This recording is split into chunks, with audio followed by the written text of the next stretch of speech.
Bonjour à toutes, bonjour à tous. On est ravis de vous accueillir pour ce webinaire Rendez-vous LEW numéro 13 sur la micro-influence. On est heureux de vous retrouver en ce mercredi. On va démarrer tout de suite en se présentant. Donc on est Maude et Anthony Rochant, donc les fondateurs de LEW, donc l'acronyme de Les Experts du Web. On se définit un petit peu comme des catalyseurs de communauté.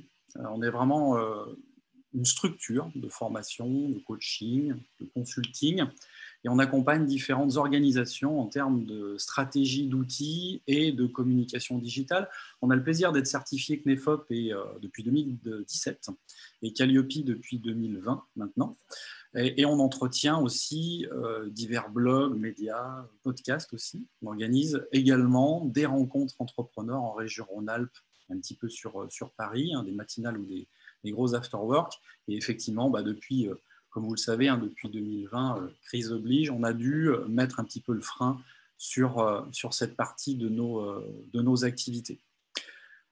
Concernant les rendez-vous LEW, donc depuis 2017. Depuis 2017.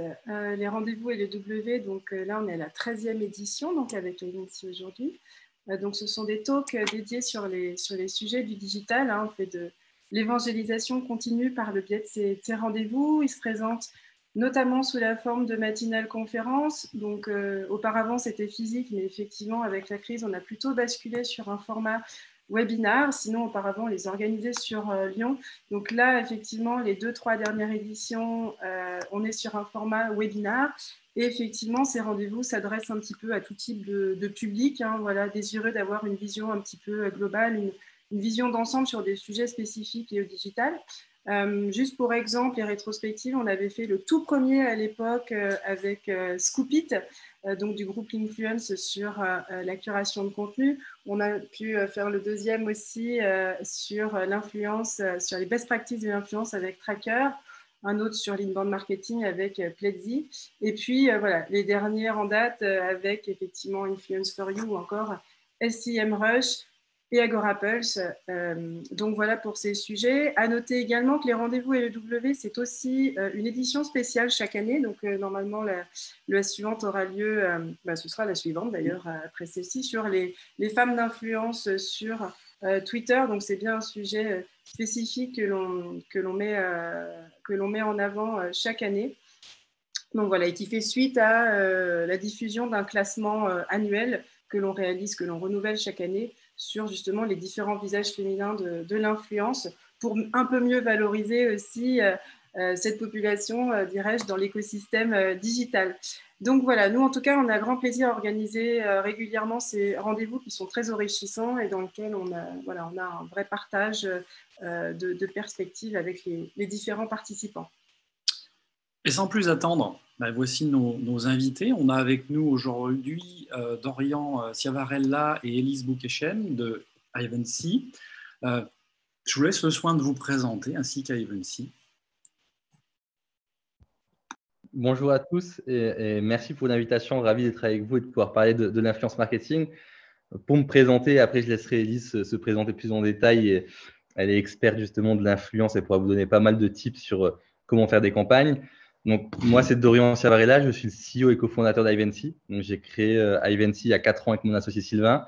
Sorti d'école de commerce, on a fait une école de commerce à Paris et c'était un projet étudiant. Et sorti de ce master spécialisé, donc en fin 2016, on a lancé Ivancy, donc une société, une start-up de 2 personnes. Et aujourd'hui, on est plus de 100 personnes dans la société. On est présent dans 3 pays. Donc, on a des bureaux à Madrid, on a des bureaux à Paris. Et la grande nouvelle, c'est qu'on a ouvert la semaine dernière notre entité allemande. Donc, on est super contents et ça, c'est une grande nouvelle pour nous. Sur la répartition des équipes, on a 70 personnes en France, à Paris. On a 25 personnes en Espagne. On a 8 personnes en Allemagne et on prévoit d'ouvrir de prochains pays en Europe d'ici peu. Au niveau d'Ivancy, on est spécialisé sur l'influence marketing. Sur l'influence, on fait 4 choses. On fait 4 thématiques. La première chose, c'est de l'influence marketing avec des micro-influenceurs. C'est-à-dire qu'on va faire des campagnes avec des gens qui ont entre 0 et 100 000 abonnés. On va offrir un produit, un service et en contrepartie, on va attendre un post sur les réseaux. La deuxième chose, c'est qu'on travaille avec des consommateurs. C'est des gens comme vous, comme moi. Après, je ne sais pas s'il y a des influenceurs ici ou des gens qui ont beaucoup d'abonnés, mais moi, j'en ai pas beaucoup en tout cas. Donc, des personnes qui n'ont pas beaucoup d'abonnés, à qui on va offrir un produit et on va attendre un avis sur un site e-commerce. Ça peut être un site retailer comme Sephora, comme Nocibé, comme Marionneau. Ça peut être sur Amazon, ça peut être sur Google. On va attendre un avis authentique et qualifié. La troisième chose qu'on permet de faire, c'est du contenu. C'est-à-dire que toutes les photos, les vidéos qui vont être publiées grâce à notre plateforme, on va laisser les marques avoir les droits d'auteur dessus pendant 5 ans. Et la dernière feature qu'on a, la quatrième et dernière, on permet d'analyser l'audience des personnes avec lesquelles on collabore. Donc, Iventin, c'est une solution SaaS qui permet de travailler avec des marques B2B pour faire des campagnes d'influence marketing dans tous les pays du monde. Donc, on peut faire des campagnes dans plus de 100 pays aujourd'hui. Voilà, dans tous les pays. Aujourd'hui, il n'y a pas de restriction d'un point de vue campagne. Donc, ça, c'est super bien pour notre développement. En l'espace de 3 ans, on a levé un petit peu plus de 6 millions d'euros. La somme exacte, c'est 6,5 millions avec des business angels et des VC, donc qui sont aujourd'hui à notre capital. Donc voilà globalement me concernant et concernant la société Ivency. Je vais laisser Élise aussi se présenter. Bonjour tout le monde, je suis ravie aussi d'être ici. Donc pour ma part, je suis Élise Boukechem, je suis Content Manager chez Ivency depuis bientôt 2 ans. Mon travail consiste entre autres à créer du contenu pour vous aider à optimiser vos stratégies, en apprendre plus sur le marketing de consommateurs et le marketing d'influence. Et donc, ça se produit sous différents types de formats comme des webinars, des contenus écrits, une académie ou autre. Donc, voilà pour ma présentation. Je ne sais pas, Dorian, si tu voulais dire un mot de plus parce que tu as déjà présenté tout à l'heure Ivency. Oui, je peux rebondir sur la slide. Donc, au niveau des influenceurs sur notre plateforme, on a justement 100 000 influenceurs inscrits, donc des gens qui ont entre 5 000 et 100 000 abonnés. Ce qu'il faut savoir, c'est que sur la pyramide de l'influence, il y a les nanos, les micros, les macros, les influenceurs stars. Donc, 100 000 micro-influenceurs, 200 000 nano-influenceurs et consommateurs. J'y viendrai un petit peu plus en détail après en vous parlant d'une acquisition qu'on a réalisée l'année dernière pendant le confinement, une société qui s'appelle Lucette. On a déjà lancé plus de 17 000 campagnes et ça, c'est vraiment génial parce que plus on lance de campagnes, plus nos algos peuvent travailler et plus on connaît les besoins des marques et quel type de collaboration on doit proposer. Donc, voilà, on a fait 17 000 campagnes, plus de 1000 marques clientes aujourd'hui sur 3 verticales. Les verticales qu'on adresse le plus, ce sont la mode, la beauté et la food. Après, on peut travailler sur d'autres secteurs comme l'high-tech, comme le gaming, mais aujourd'hui, les 3 verticales principales qu'on peut avoir chez Ivency, c'est mode, beauté et food. On a plus de 100 personnes dans l'équipe et réparties donc dans les 3 pays. Et prochainement, on va ouvrir l'Italie. Donc ça, c'est le pays bonus qu'on va ajouter courant de cette année.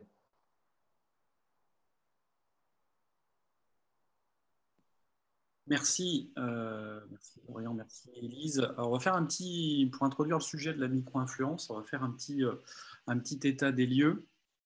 La micro-influence aujourd'hui est de plus en plus en vogue. On a des micro-influenceurs qui sont une catégorie donc d'individus qui possèdent, alors ça peut être un peu controversé, mais en règle générale, qui possèdent entre 1000 et 50 000 followers, qui vont avoir une expertise, on va dire assez précise, une expertise dans un domaine spécifique ou un domaine de niche, hein, le food, le travel, la mode, même le fitness par exemple.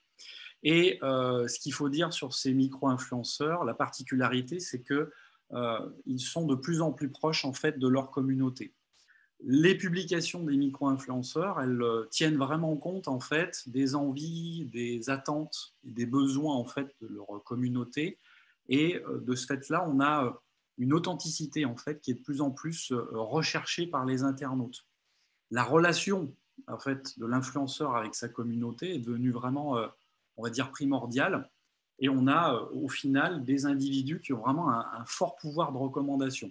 Donc on a des micro-influenceurs qui obtiennent des scores, on va dire, nettement plus élevés que des influenceurs supérieurs en taille de communauté. Donc on a, on va dire, la micro-influence qui récolte des interactions, de manière générale, des interactions supplémentaires, et en proportion, on a des taux d'engagement qui sont supérieurs à des macro-influenceurs ou des méga-influenceurs. La raison de ça, c'est un auditoire qui est un peu plus réduit, mais qui est vraiment beaucoup plus ciblé. Donc, on va dire que l'avenir est vraiment orienté vers la micro-influence, voire même aussi sur la nano-influence. Il y a une étude donc à Ivency justement pour corroborer ce que l'on vient d'évoquer. qui est ici. En parler un petit peu, Lise Dorian. Oui, alors en fait, nous, il y a quelques mois, on s'est posé la question, aujourd'hui, quelles sont les motivations des influenceurs derrière les collaborations avec les marques? Donc, s'il en est ressorti, premièrement, c'est que le leitmotiv de la plupart des sondés, c'est tout simplement la passion. Ils sont 77% à considérer la création de contenu comme une passion. Ensuite, ce qui était également intéressant et ce qu'il faudrait retenir, c'est que 87% des consommateurs sondés, donc des influenceurs, souhaitent que les produits proposés par les marques correspondent vraiment à leur communauté. Et enfin, 62% des sondés aujourd'hui veulent être en accord avec les valeurs de la marque. Donc ça, c'est un point très intéressant. En fait, en tant que marque, vous devez vraiment faire attention à identifier les bons influenceurs. C'est la clé pour réussir sa campagne de micro-influence. Pourquoi? Parce que tout simplement, les abonnés des influenceurs ainsi que l'influenceur doivent correspondre vraiment à votre audience, à vos consommateurs. Donc, il faut vraiment collaborer avec des influenceurs qui portent les mêmes valeurs que vous, qui ont les mêmes engagements, qui militent, voire même pour les mêmes combats. Et ça va vous permettre vraiment d'engager et d'acquérir plus de crédibilité, comme de booster votre engagement. Donc, cette étude, elle a été réalisée auprès de 3600 influenceurs qui sont présents sur la plateforme. Et pour contrer une idée reçue, il y a seulement 5,7% des influenceurs qui collaborent avec des marques pour récolter des produits gratuitement. Donc ça, c'est les points vraiment intéressants. Après, vous pouvez toujours vous rendre sur l'étude pour avoir toutes les autres données exclusives. Si je peux rajouter quelque chose aussi, ce qui est intéressant pour eux, c'est de réussir à se mettre en avant via une collaboration. C'est-à-dire à partir du moment où j'intéresse ma communauté, je vais être mis en avant et ça va être un moyen de les pousser vers potentiellement devenir des macro-influenceurs. Ce qu'il faut savoir, c'est que ces personnes-là qui sont présentes tous les jours sur les réseaux, qui utilisent vraiment tous les jours soit YouTube, Instagram, blog ou autre, ils sont passionnés. Donc, ils font vraiment ça par passion. Et s'ils réussissent à se démarquer, potentiellement, ils vont réussir à gagner leur vie et faire de cette passion un métier. Mais jusqu'au moment en fait où la passion devient un métier, ça prend quelques années. Donc, ce n'est pas seulement 6 mois, ce n'est pas 1 an, ça arrive parfois, mais il faut compter 3, 4, 5 ans, peut-être même 10 ans en fonction de l'efficacité et en fonction de la niche qu'on va sélectionner. Donc, ça, c'est super important et en fonction des réseaux qu'on va utiliser. On sait qu'en ce moment même, il y a un boost sur TikTok. Je vais vous donner l'exemple de ma belle-sœur. Elle est passée de 0 à 500 000 abonnés sur TikTok en 6 mois. Et ça, en fait, c'est parce que sur TikTok, c'était le bon moment de faire des publications et de se mettre en avant. Donc, en fait, en sélectionnant le bon réseau, ça nous permet également de réussir à développer sa notoriété, de faire des collaborations. Donc, ce qui les intéresse le plus, c'est vraiment le côté authenticité et partage avec la communauté. C'est ce qui est le plus important pour eux. D'ailleurs, comme c'est indiqué, il y a vraiment 73% des créateurs de contenu qui ont été interrogés, qui choisissent vraiment les produits en fonction de leur charte éditoriale, de leur charte graphique, tout autant que leurs abonnés. Donc ça, c'est très important également. Merci pour ces précisions. Et maintenant, on va passer aux tips. Donc, comment faire finalement pour développer sa visibilité et grâce à la micro-influence? Alors, nous, le premier conseil qu'on vous donne, c'est vraiment cette année de miser sur la co-création. Donc, la co-création dans le cadre d'une campagne de marketing d'influence, c'est quoi? C'est tout simplement quand les influenceurs, qu'ils soient macro, micro ou nano, deviennent des acteurs à part entière des stratégies d'influence. Donc, de la co-création, souvent, on garde l'image de collaboration avec des grands influenceurs, des macros, mais en fait, on ignore trop souvent encore de la co-création avec des micros. Co-créer, c'est vraiment impacter vos processus de création de contenu, qu'ils soient produits ou marketing, mais c'est surtout, ça va vous permettre d'enrichir vos équipes, de vous rapprocher de votre audience. Donc, on a vraiment cette notion de proximité qui est très intéressante et qui est très importante. Aujourd'hui, la co-création, elle s'exprime sous de nombreuses formes et elle peut arriver à n'importe quelle étape de votre processus. Par exemple, vous pouvez concevoir un catalogue avec l'aide d'un influenceur, sonder sa communauté pour définir votre prochain packaging. J'ai en tête une marque de la food qui a interrogé en fait les abonnés de ces influenceurs ambassadeurs pour créer le nouveau pack de ces yaourts. Un pack qui est aujourd'hui commercialisé et du coup qui a été créé et imaginé à travers des stories, des sondages et où en fait, tout simplement, la marque demandait aux abonnés et aux influenceurs, selon vous, quelles sont les informations essentielles à mettre sur un packaging. Et suite à ça, un packaging a été créé. Donc, comment vous pouvez co-créer avec des micro-influenceurs? Il y a plusieurs choses. Vous pouvez les inviter, les intégrer à votre photoshoot en collaboration avec eux. Vous pouvez leur demander de co-créer avec vous un produit ou une gamme de produits. Vous pouvez également les inciter à participer à vos brainstorming. Par exemple, si vous cherchez une idée originale pour vous démarquer, vous voulez vraiment avoir une opération d'influence ou une campagne inédite, vous pouvez très bien demander aux influenceurs d'apporter leur expertise. Tout simplement parce que déjà, ils connaissent très bien leurs abonnés. Donc, ça permet vraiment d'avoir une connaissance précise de l'audience et également, tout simplement, parce qu'après, ce sont aussi des experts du marketing d'influence. Ils savent comment faire. Et d'ailleurs, il faut toujours leur laisser une marge de créativité pour pouvoir avoir une collaboration unique et très authentique. Vous pouvez également leur proposer de participer à des tournages, d'inviter aussi leurs abonnés qui sont vos consommateurs. Et aussi, vous pouvez tout simplement les faire participer à votre stratégie marketing-communication. Donc, en fait, pourquoi faire de la co-création? Il y a plusieurs avantages pour votre marque. Déjà, vous allez créer une collaboration qui est unique, tournée sur la sincérité. Donc, ça, c'est très important.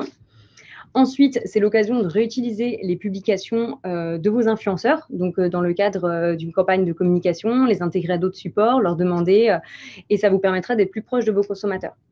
Et enfin, il y a aussi la possibilité de sonder les abonnés. Donc ça, c'est récolter des insights marketing grâce aux abonnés, c'est très intéressant. En fait, tout simplement, les abonnés sont un panel de consommateurs et qui correspondent à votre cible, ce qui va vous permettre de mieux connaître leurs attentes. Du coup, c'est vrai que c'est intéressant, surtout comme je vous disais, par exemple, en citant la marque Food. Aujourd'hui, par exemple, sur Instagram, on a plein de possibilités. Il y a des stickers sondages, il y a des questions. Donc, en fait, vous pouvez directement créer votre étude en ligne. C'est vraiment une stratégie payante. Et vous pouvez du coup demander aux influenceurs de prendre part à cela, d'inciter, de sonder leurs abonnés. Donc, ça vous permettra d'avoir vraiment un produit ou ensuite un support de communication qui correspond totalement à votre audience. Donc voilà, en gros, ce que c'est la co-création avec des micro-influenceurs. Donc là, je vous ai mis un exemple. Donc vous pouvez voir, c'est une grande macro plutôt, influenceuse qui a collaboré avec une marque de montres. Donc voilà, elle a sorti une montre personnalisée, vraiment selon ses attentes, mais aussi les attentes de ses abonnés en décembre dernier, donc pour les fêtes de Noël. Et on a aujourd'hui de plus en plus de marques qui misent sur ça. Et en tout cas, quand on souhaite collaborer avec des micros, voire des nanos, c'est vraiment la stratégie payante et c'est quelque chose qui va vous rapprocher de vos consommateurs et de leur communauté. Donc voilà le tour d'horizon pour la co-création. Ensuite, en tips numéro 2, on a aujourd'hui l'émergence des avis consommateurs. Donc, qu'est-ce que c'est? C'est vraiment allier le marketing de micro-influence et les campagnes d'avis. C'est un mix entre, comme je vous disais, le marketing de consommateurs et d'influence. Et ça va vous permettre de répondre à 3 principaux objectifs. Donc, 1, de booster la réputation de vos fiches produits, de rassurer les consommateurs et donc de déclencher l'acte d'achat. Ensuite, les avis dans le détail, ils permettent vraiment aux consommateurs de s'identifier et de se projeter dans une future utilisation de votre produit. Et enfin, c'est un must-have pour vous permettre de vous différencier de vos concurrents. Surtout lorsqu'on sait qu'aujourd'hui, comme je vous l'ai indiqué sur la slide, 85% des consommateurs ont déjà fait un achat après avoir vu le post d'un influenceur. 82% des consommateurs consultent entre 1 et 10 avis en ligne avant d'être convaincus pour acheter un produit. Et enfin, 61% des consommateurs sont prêts aujourd'hui à déposer un avis sur leurs réseaux sociaux en plus d'un site e-commerce. Donc, ça, c'est des chiffres qui sont très intéressants et qui permettent vraiment de créer une synergie ensuite entre votre stratégie de marketing d'influence et vos campagnes de rating and review, comme on dit chez Eventy, donc d'avis consommateurs. Ensuite, évidemment, il y a d'autres critères qui vont rentrer en compte sur pourquoi faire des campagnes d'avis consommateurs. Tout simplement pour construire ou nourrir votre image de marque. Évidemment, pour booster vos ventes et enfin pour entretenir une relation privilégiée avec vos clients. Tout simplement parce qu'en fait, des campagnes d'avis consommateurs permettent de produire des avis sincères, authentiques, variés et détaillés auxquels vos consommateurs vont pouvoir s'identifier. Un autre point qui est intéressant et qui peut totalement s'intégrer à votre campagne de micro-influence et de marketing consommateur, ça va être l'intégration d'avis augmentés.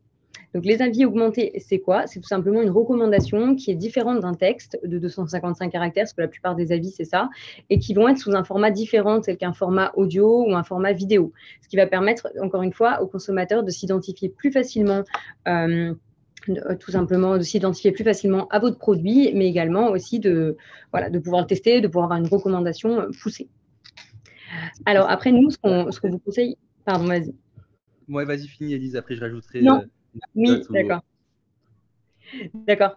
Voilà, ce que je voulais ajouter pour terminer sur ce point, ce qu'il faut savoir, c'est que dans le cas d'une campagne d'avis consommateur, Ce qui va être intéressant, c'est de générer des avis régulièrement.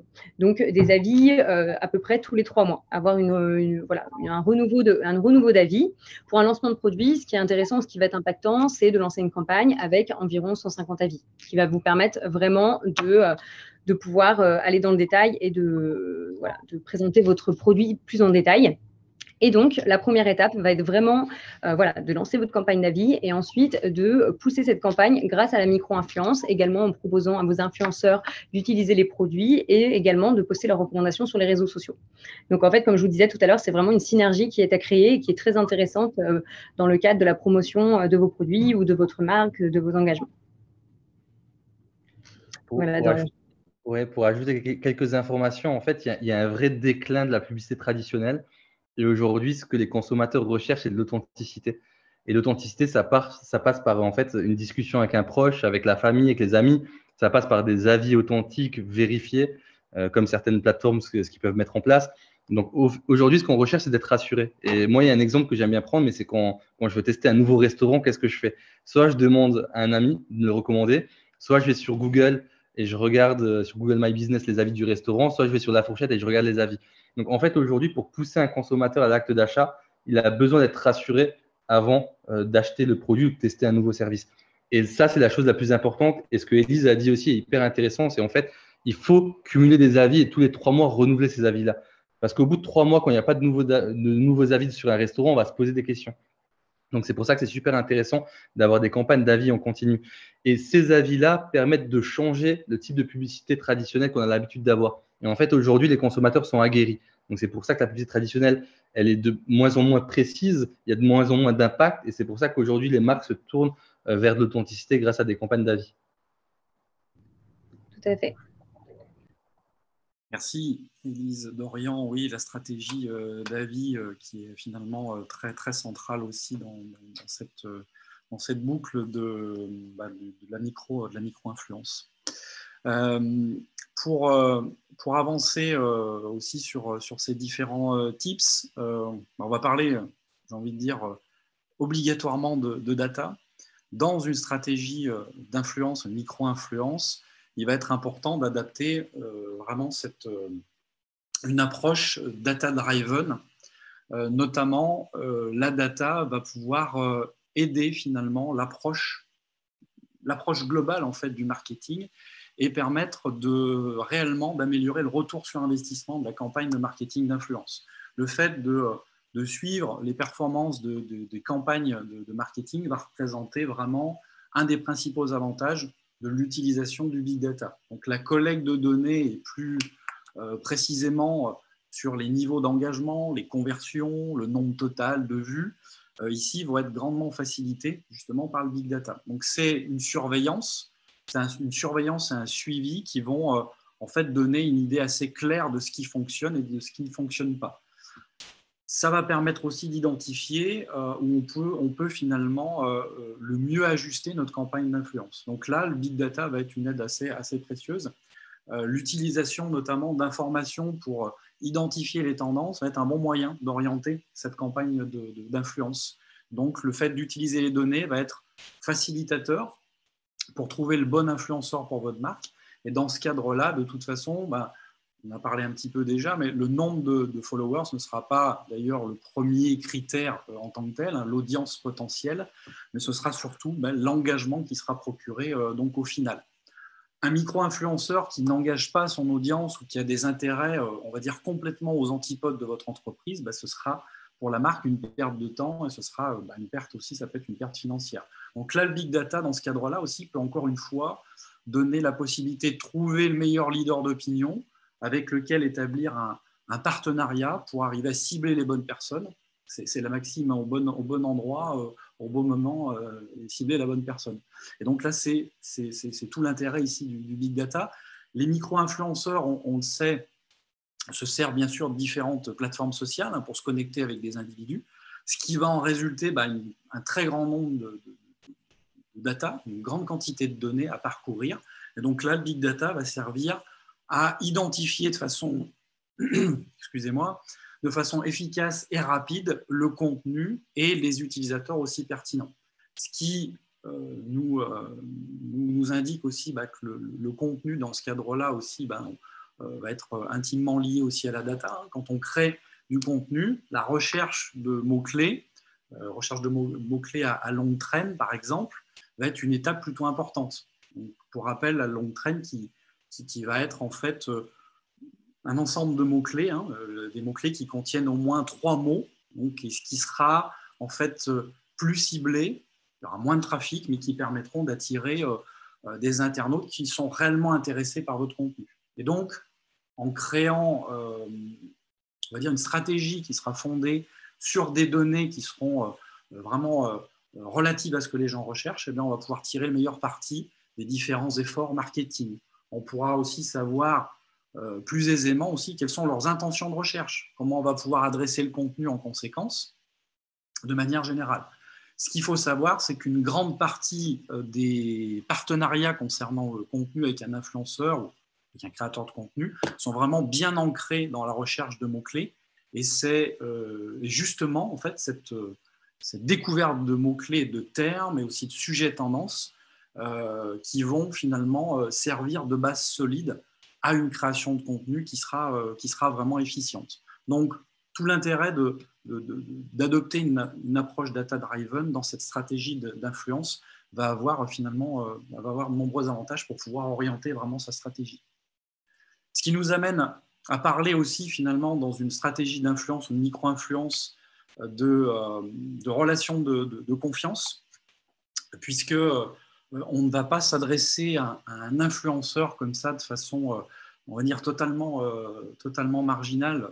On va d'abord essayer de rentrer dans son radar, de rentrer dans son scope. On va s'intéresser à son travail avant de le contacter ou avant de lui proposer quoi que ce soit. Le fait, alors avec parcimonie bien sûr et sans exagérer, il ne faut pas être intrusif, mais le fait de liker ses publications, si on est en phase en fait avec l'éthique, avec son éthique, la façon de voir les choses, si très clairement son travail nous plaît, commenter, très clairement rentrer dans son scope quelques temps avant de le contacter. On va commencer par le suivre, bien sûr, s'intéresser de près en fait à ces différentes publications. En fait, ça va être bien de faire découvrir finalement ces contenus à notre communauté, ce qui sera déjà un premier point, on va dire, pour introduire finalement, pour faire l'introduction, de commenter ses posts, d'interagir avec lui. Et donc, le fait de valoriser son travail, c'est une manière de montrer aussi qu'on s'intéresse à lui. Et lorsqu'on arrive à faire cela, on arrive déjà à établir, on va dire, une relation de confiance, une relation assez forte, parce que c'est une question de feeling aussi. S'il n'y a pas le feeling avec un micro-influenceur ou avec un influenceur quel qu'il soit, ça ne peut pas fonctionner, c'est un vrai partenariat. Et bien là, on pourra passer à l'étape vraiment de la prise de contact et ensuite prise de contact, brief, etc., etc. Donc ce sera vraiment cette relation de confiance qui sera importante, sinon ça ne peut pas marcher et on risque de se tromper et les conséquences pourraient être assez catastrophiques si justement c'était pas le cas. Et si je peux me permettre, Anthony, sur ce point, voilà, quelque chose aussi qui fonctionne bien et qui permet de tisser une relation de confiance, ça va vraiment être de personnaliser vos campagnes, vraiment d'adresser des dotations de produits qui correspondent totalement à l'influenceur. Vous pouvez aussi lui proposer de choisir entre plusieurs produits, plusieurs gammes aussi, parce que tout simplement, lui, il connaît très bien ses abonnés. Et également, c'est tout simple, mais ça paraît même logique, mais vraiment toujours remercier les influenceurs pour le travail effectué. Ça va vraiment permettre de continuer à faire prospérer cette relation. Et enfin, pour faire suite à ce que tu as dit, c'est vrai que créer une relation de confiance, ça va permettre de convertir vos influenceurs en ambassadeurs de votre marque. Et ça, c'est très important. Ça vous permettra de créer d'autres campagnes, d'élaborer votre stratégie sur du long terme, également d'avoir des retombées spontanées sur votre marque et du coup, ainsi de suite, atteindre de plus en plus vos objectifs.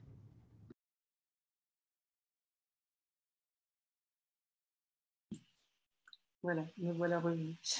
Donc on en arrive au tips 5 et qui effectivement fait écho un petit peu aux tips précédents, puisqu'on parle de confiance, on parle de relations long terme et on parle d'authenticité. Donc c'est vrai que ici ce qu'on constate dans ce travail, on parle justement pleinement d'efforts marketing, c'est que l'influence finalement ne vient pas en termes de micro-influence, parce qu'effectivement pour les beaucoup plus gros influenceurs avec des grosses communautés, c'est encore un autre niveau et une autre dynamique.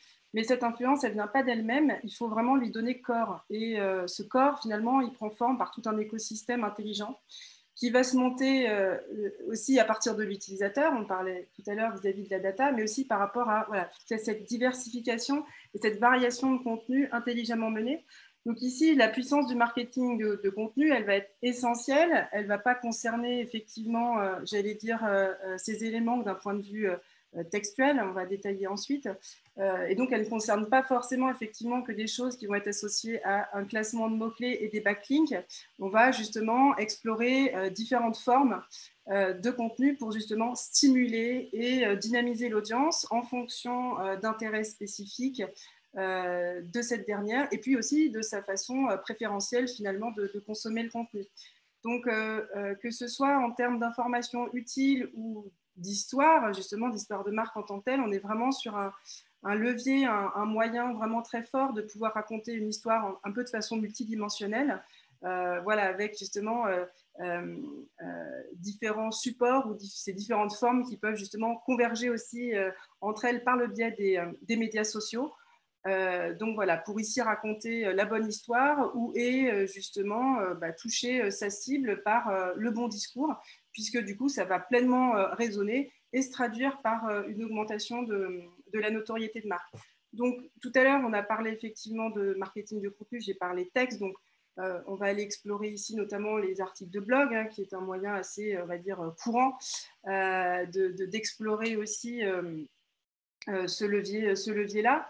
Mais on a aussi effectivement toute une partie visuelle qui va aller agrémenter cette stratégie de marketing de contenu. Donc, il s'agit notamment ici on peut rappeler notamment effectivement à son bon souvenir finalement son public avec des images de campagne pertinentes, avec des images bien travaillées ou avec des codes dédiés.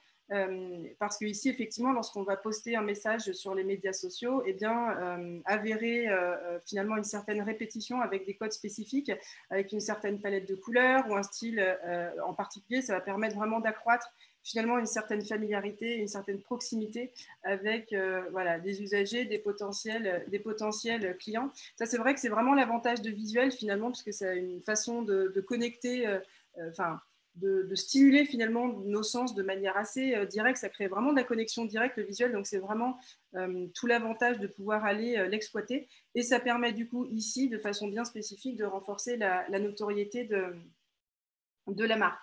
Donc, c'est vrai que ici, explorer ces facettes-là pour effectivement éduquer à ces services et effectivement avoir une histoire de marque qui favorise vraiment un fort capital sympathie, ça va vraiment être intéressant à explorer.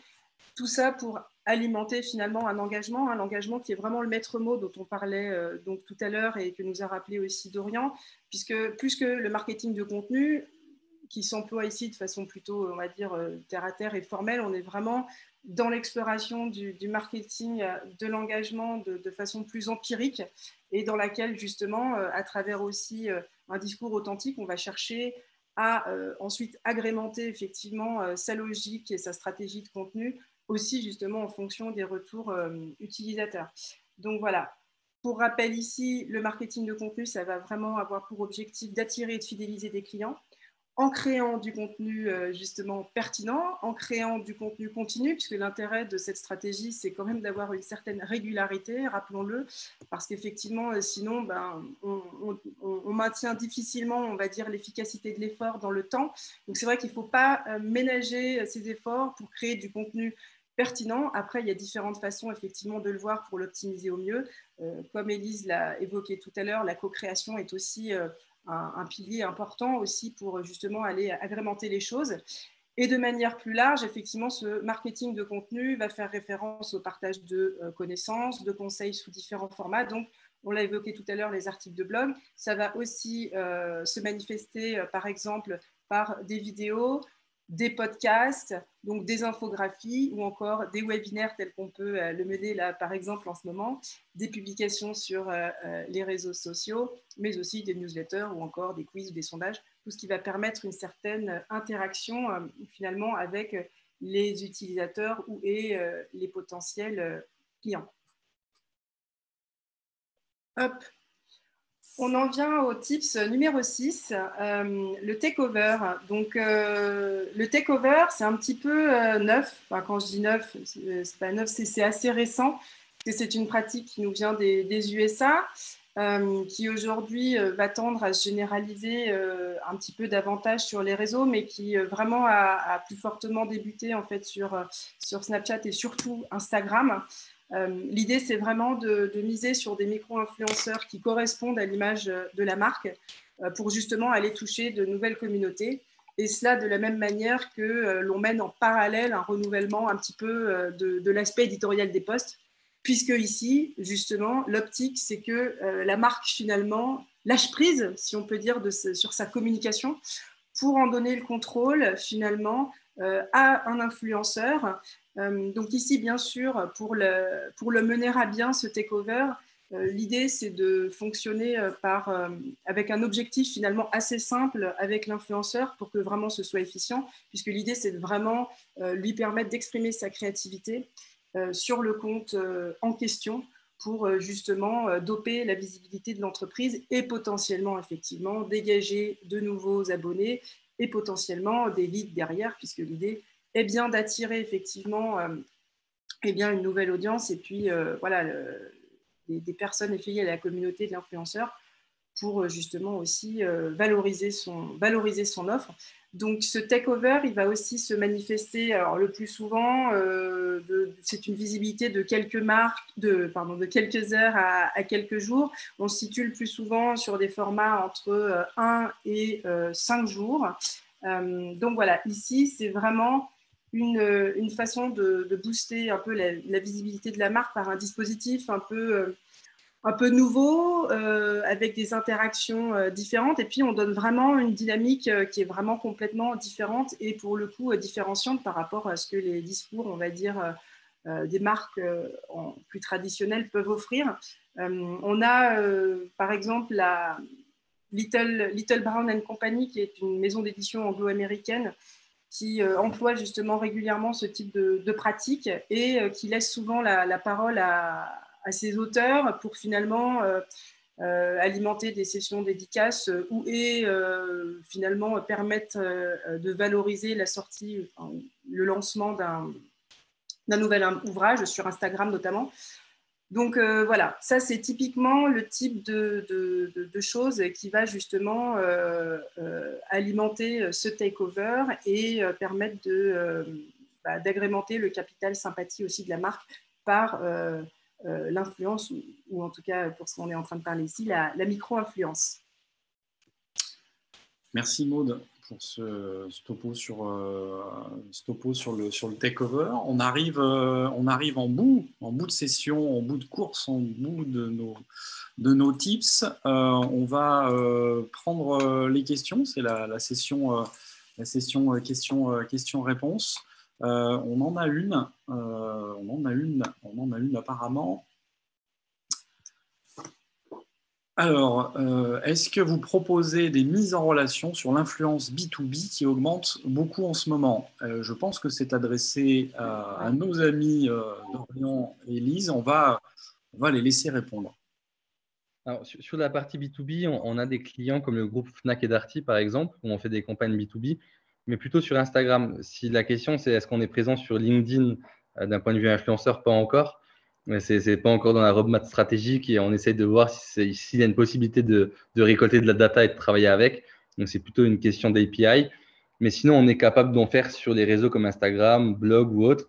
Voilà, on a des exemples avec Fnac et Darty et ce serait avec plaisir pour envoyer l'étude de cas si la personne est intéressée. On a une deuxième question de Zachary donc qui s'adresse également du coup à vous, Dorian et Elise. Quelle est la plus-value d'Ivancy par rapport à ses concurrents, s'il vous plaît? Alors, c'est une bonne question. Est-ce que la personne peut citer les concurrents? Dans le chat, ça ne me dérange vraiment pas. C'est vraiment pour pouvoir appuyer sur les points différenciants qu'on a avec les autres plateformes. Zacharia, tu vois quoi comme concurrent? Moi, je peux en citer, mais toi, tu voyais quoi comme concurrent? Ok. Reach. Alors, Reach, ce n'est pas un concurrent. Reach, c'est une agence qui fait des campagnes rémunérées avec des influenceurs. Donc, on n'est pas sur le même positionnement.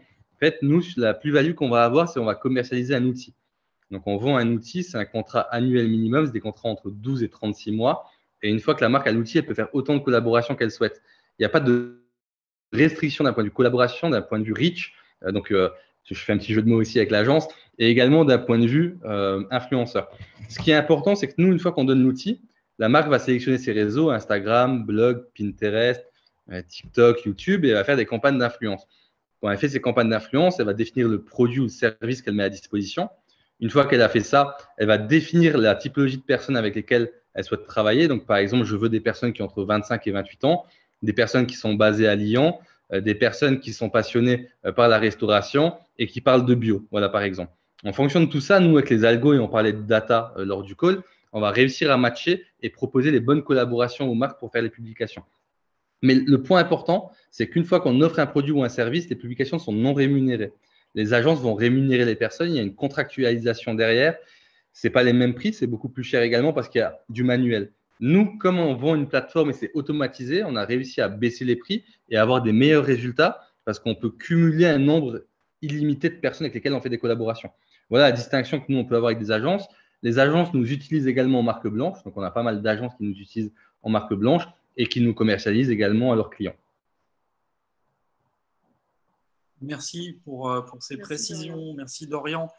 S'il n'y a pas d'autres questions, moi nous on en avait une pour Élise ou pour Dorian. C'est comment finalement vous voyez évoluer la micro-influence ici à long terme. Est-ce qu'on est sur quelque chose de long-termiste et effectivement ça va s'essouffler ou qu'est-ce que vous voyez comme évolution? Alors, je vais prendre la parole et après, je laisserai Élise rebondir dessus parce qu'Élise a travaillé beaucoup d'études marketing et je pense qu'elle peut donner son feedback. Premièrement, alors j'ai parlé de ma vision. Ma vision de la boîte et pourquoi j'ai monté IVNC, c'est que je pense que chaque personne sur Terre est influent. Quel que soit son nombre d'abonnés, on est tous influents sur une thématique et auprès de quelqu'un. C'est ce que je parlais, c'est ce que j'expliquais avant. En fait, quand on veut tester un restaurant, on demande à ses proches, à sa famille, à ses amis. Et donc, en fait, il suffit d'une personne dans son réseau pour réussir à être influencé. Donc, par contre, de ce principe-là où tout le monde est influent, ça ne s'arrêtera jamais. Aujourd'hui, les influenceurs qu'on a, c'est les journalistes d'avant. Avant, on voulait faire connaître un produit, on envoyait des produits aux journalistes. Et le journaliste avait des produits et pouvait faire directement des articles sur le produit s'ils étaient intéressés. Aujourd'hui, on a des personnes qui vont faire ça. Ils ne vont pas rédiger potentiellement des articles qui vont être publiés, mais par contre, ils peuvent faire des articles de blog, ils peuvent faire des publications sur YouTube, sur Instagram. Et la plus-value qu'on a dans tout ça, c'est par exemple quand on fait une publication sur YouTube, ça reste dans le temps, ça ne s'efface pas. Donc, les vues ne cessent d'augmenter. Donc, en fait, l'influence marketing, c'est un nouveau mot. Donc, c'est un mot qui est à la mode depuis 5 ans. Mais par contre, c'est quelque chose qui existe déjà depuis des décennies et qui existera toujours. Donc, voilà, ça perdurera. Et ensuite, moi, ce que je voudrais rajouter, c'est qu'on assiste vraiment à une émergence aussi de la nano-influence.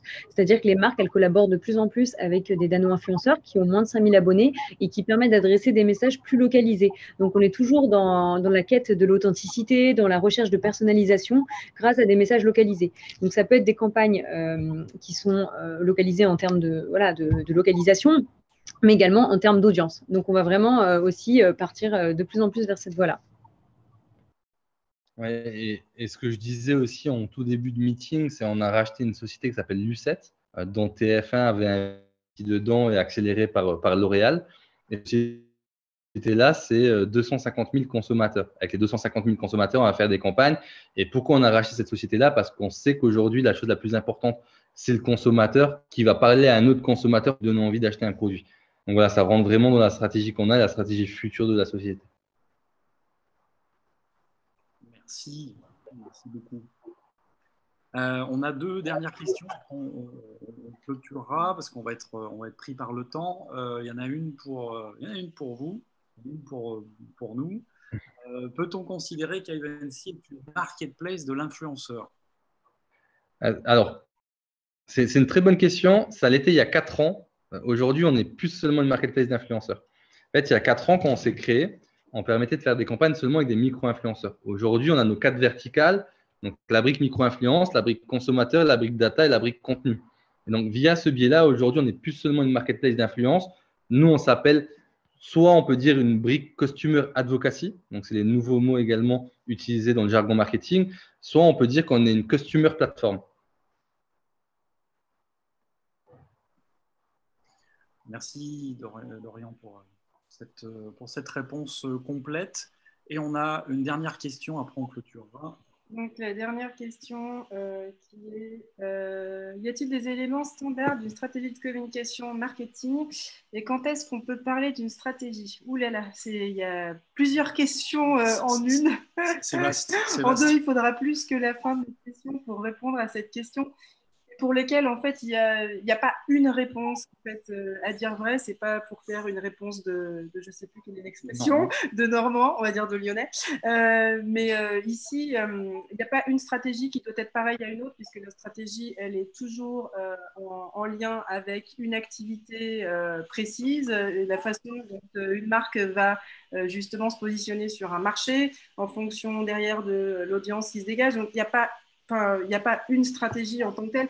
Ce qui va surtout être important stratégiquement, c'est surtout d'aller au maximum identifier en amont finalement son audience, ses personas et qui vont en premier lieu permettre de tirer des premières lignes, j'allais dire aussi d'une stratégie de communication pour ensuite l'affiner, j'allais dire aussi en flux en deux. Voilà, il faut tester, donc voilà, il y a énormément à dire en fait sur cette question, sur ces questions-là en fait. Ouais, que ce soit une stratégie comme market ou que ce soit une stratégie social media en tant que telle.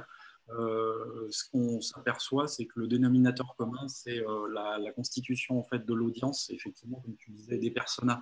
Aujourd'hui, on s'aperçoit sur le terrain, de manière générale, que les entreprises et les marques ne connaissent pas suffisamment en fait leur audience, n'ont pas suffisamment de connaissances sur les centres d'intérêt, sur ce qu'aime son audience ou ce qu'elle n'aime pas, et ce qui va permettre derrière de matérialiser les bons messages, que ce soit en direct ou que ce soit par l'intermédiaire ensuite d'influenceurs ou de leaders d'opinion. Donc c'est surtout, on parle de stratégie à partir du moment où on va vraiment déterminer, cartographier, on va dire les portraits, les portraits robots, on va dire son audience. Donc c'est ça aussi qui va être hyper important et hyper central. Et on s'aperçoit que c'est pas suffisamment aujourd'hui un travail important. Et si je peux ajouter quelque chose, en fait, c'est une fois qu'on a trouvé la cible et vous avez clairement raison. Ce qu'il faut savoir, c'est est-ce qu'on veut développer le SEO de son site? Est-ce qu'on veut développer la visibilité de son produit? Parce que généralement, on nous dit, mais nous, on veut faire de l'influence marketing pour faire des ventes. Certes, l'influence marketing fait faire des ventes, mais avant de faire des ventes, il faut réussir à développer la notoriété de son produit, à se faire connaître et à toucher la même cible plusieurs fois. Donc, la cible, elle peut être touchée par l'influence marketing, par du paid, elle peut être touchée par de la presse, par différents canaux. Et c'est ça aussi qui est important. C'est en fait, il n'y a pas la stratégie ne comprend pas seulement de l'influence marketing, mais différents canaux de communication. Et grâce à ça, ça nous permet d'identifier les choses. Et une fois qu'on décide de faire de la notoriété, on décide de mettre des liens traqués, de voir le nombre de clics. Quand on voit le nombre de clics et s'il n'y a pas une conversion attendue, est-ce que votre site Internet est assez performant? Donc, il faut regarder l'UX et l'UI également de votre site Internet. Parce qu'on peut faire de la visibilité, mais une fois que la personne se connecte sur le site, si pour réussir à acheter le produit, c'est trop compliqué parce qu'au lieu d'avoir 3 clics, il y en a 5, on peut avoir une déperdition en termes d'achat. Donc, il y a toutes ces choses-là également à prendre en compte. On peut se dire également, on fait une campagne d'influence marketing pour avoir du contenu.